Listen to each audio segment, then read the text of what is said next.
So where's the money going to come from?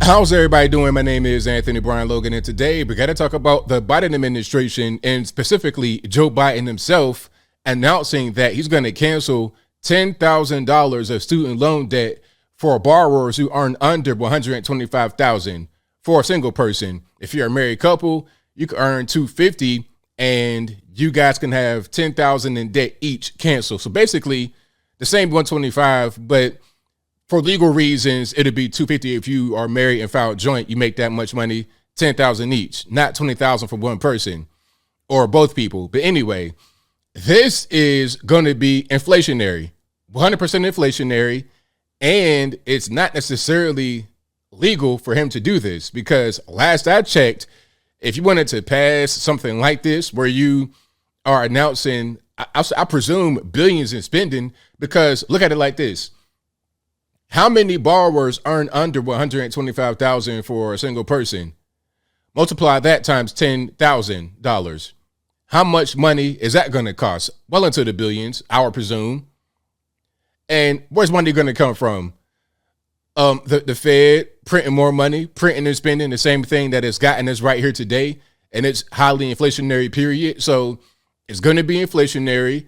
The president can't really pass this on his own. So it's going to be challenged legally. What's the point in doing it if it's not going to be good, even if it does pass, and it probably can't pass because of legal challenges? Well, midterm elections, okay? Midterm elections, the timing is perfect, right? People are campaigning right now. We've already had primaries. We pretty much know who's going to be running against who. So this is very, very important. The midterm elections could shape the future of our country. The House is expected to go to the GOP.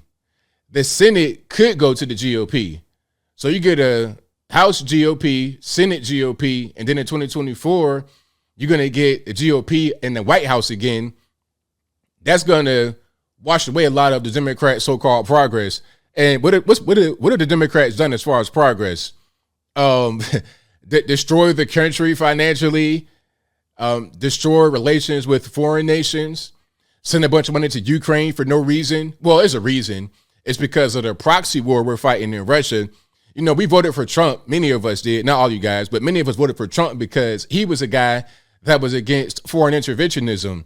And here we are over in Ukraine fighting the proxy war against Russia, spending billions of dollars, it feels like, per day. I'm exaggerating, but we're spending billions of dollars on this war to fight against them while telling the American people, oh, it's about you. And we're trying to protect democracy over here in America because, you know, Hitler just started with Poland and then he expanded, you know, stuff like that. That's what we're being told. But the reality on the ground is something different. I went way deep, way down the rabbit holes, and I digress. I have an article about the student loan situation. If you want to read this in full and other articles, I'll link to it in the description box. This is on New York Times. Yes, I do have a subscription just for you guys. The only reason why I'm subscribed to them is because I need to bring the news to you out there watching and reading. A lot of this stuff is sitting behind the paywall, and I want you to get their news that they put out there. But you see what's going on. Biden to cancel $10,000 in student loan debt for borrowers earning less than $125,000. And the subhead says that debt forgiveness comes after months of deliberations in the White House over fairness and fears that the plan could exacerbate inflation before the midterms. And that's something else. Before we get into the article, fairness. This plan is not fair to many Americans. First of all,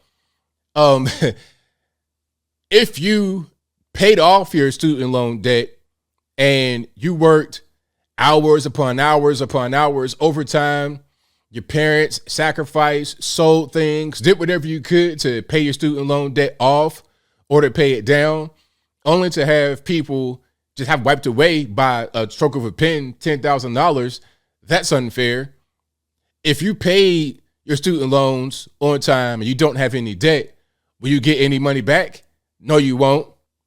There was a video I saw featuring Elizabeth Warren and a potential voter, I suppose, out there in the campaign trail, and he was asking her about this. It's like, hey, well, I did my due diligence. I paid the student loan payments on time. So what about me? I just get screwed, right? She's like, yeah, pretty much. Pretty much, you won't get any money back for that. But if you owe money, then you'll get money back for that.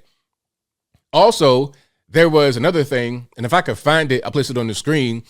There was something else where I think it was one of these people, I forget her name. Y'all please forgive me, but I put it on the screen. But she was talking about how the average white voter or white student loan debt holder has $12,000 in student loan debt, but the average black woman had $52,000 in student loan debt. So to only cancel $10,000 rather than $50,000 is racism. Now that's kind of a stretch. That's definitely a stretch right there. But I think the NAACP said something not quite similar, but they're also talking about how this is going to leave a lot of black and brown folks out of the equation. So the things that they're doing here aren't going to bode well for the black community, but they don't really care about that. I'm going to come back here for a moment. Hold on. So you can see me clearly. They don't really care about the quote unquote black community here because they're going to vote for the Democrats regardless. That's what they think. And can you blame them for thinking that? When Joe Biden got on TV and said, hey, man, vote for me or you ain't black, and the black community still went out and voted for the Democratic Party at 85, 90%, they don't really care about doing anything for you. You can vote for them 90% of the time, then it won't give you a thing because you don't ask for anything, you don't want anything. But as far as it being racist, I don't think that it's racist. I think that if there's a disparity in a level of student loan debt between the average white voter and the black female voter, which is interesting, she said that, I think if there's a disparity there, you got to point toward decisions that were made, bad choices. Okay, you go into an HBCU to go have fun, to go party, to go be part of a fraternity or sorority, but what did you major in? What was your time spent there doing? You know, when I was a young person, I knew that. I was like, look, I'm not going to no 4-year college just to rack up a bunch of student loan debt. I'm going to go to a community college first and pay it out of my pocket, and also with a Pell Grant. And one more thing about this whole student loan forgiveness thing, they're going to forgive up to $20,000 in Pell Grants. Now, why does a Pell Grant need to be forgiven? Isn't it free? Maybe if you had a Pell Grant and you bucked on the terms, then you would owe the money.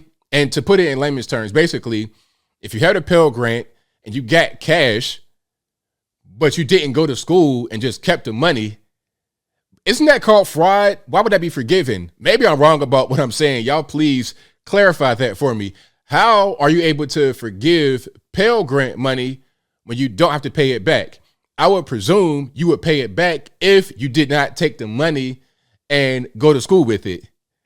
But I digress. I had Pell Grants. I had paid out of pocket and all of that for TCC when I went there, for the community college I went to. And then I went to a 4-year college for 1 year. And after I racked up about $7,500 in debt for that 1 year back in 2006, I was like, you know what? This ain't really for me. You know, they're not educating me the way that I need. So I'm going to go ahead and just fall back. And yeah, I'm going to fall back. This ain't what I need. I knew not to rack up a big student loan debt. So if you are in crazy debt, you're drowning underwater, at a certain point, that's your decision to make. And maybe it was a mistake. And I think the right thing to do here, rather than canceling student loan debt, which is nothing more than a political ploy, the right thing to do here would be to tell the next generation of youngins, next generation of kids coming from high school to college, hey, man, if you want to go to school, first of all, try to go in-state. If you go out of state, it's going to be very expensive, unnecessarily so, really. Try to get a scholarship, do well in high school, so you won't have to pay for college if you go to college. And if you go to college, watch out for the wokesters. Don't get involved in the drinking and the drugging. Stay focused and have a game plan. If you're going to college and you're majoring in nothing, underwater basket weaving, liberal arts, and you graduate and your best job you get is as a Starbucks barista, that's your fault. You were not prepared to fly after you got out of school. Get into the tech field, get into the skilled trades, do something that you can market as a skill once you get out. Rather than be worrying about student loan debt, you be worried about where you're going to go next for your vacation. You're going to go to Bora Bora, you're going to go to Tahiti, you're going to go Where are you going to be for your next vacation? So as I close, I want to say this. This is no more than a political ploy. Nothing more, nothing less. That's all it is. It's for the midterm elections. It's not going to really help the American taxpayer because you think that you're getting a lower bill as far as your student loan payment, but then when inflation hits, you're going to be charged. Inflation is here as it is. And I hate this thing that I'm going to say right now. Some people say, well, things always go up. ABL is always inflation. Well, there's always inflation, but it's a low level. You're talking about less than the percent, maybe 1% inflation compared to 10% inflation. Like, what do you want? Do you want 0.5% inflation or 10, 15, 20% inflation to the point where you can't even afford to live your life? You got 2 or 3 jobs and student loan debt, but you can't afford to live your life. Maybe you get rid of the student loan debt, but once things go up even more as a result, you made a lateral move. It's a lateral move. And then that affects everyone, not just people that went out and got student loans. But I think I'll leave that right there for now. And what say you? How do you feel about this plan to cancel $10,000 of student loan debt and $20,000 of Pell grants? And if you are a couple making $250,000, you can cancel $10,000 each. Whatever your thoughts are, let me know in the comments below. You guys know where I'm at. This is only political and it's going to be inflationary, but the inflation may not hit for a little while. It may not hit for a while. And also, this is a thing that probably won't even pass all the way. It'll face legal challenges. It'll go to court. It'll probably go all the way up to the Supreme Court, maybe. So it probably won't even pass when it's all said and done. But hey, there's red meat for the midterm elections. If you want this thing to pass, if you want things to go forward with the student loan forgiveness, vote Democrat. Although that might not work because you're talking about the Supreme Court. That has no bearing on who you vote for in the midterms has no bearing on the Supreme Court. Okay, they're already there. That's a lifelong appointment. They're not going to be changed in the midterm elections. But the Democratic Party, the political establishment, they prey upon the average American person's ignorance or what they think our ignorance level is. And we got to show them that we're not ignorant. We understand what's going on in this world. At least I hope that's what we do. But whatever your thoughts are, please let me know in the comments below. And that's all I got to say for this video. If you like what you heard, please comment, rate, share, and subscribe. Peace.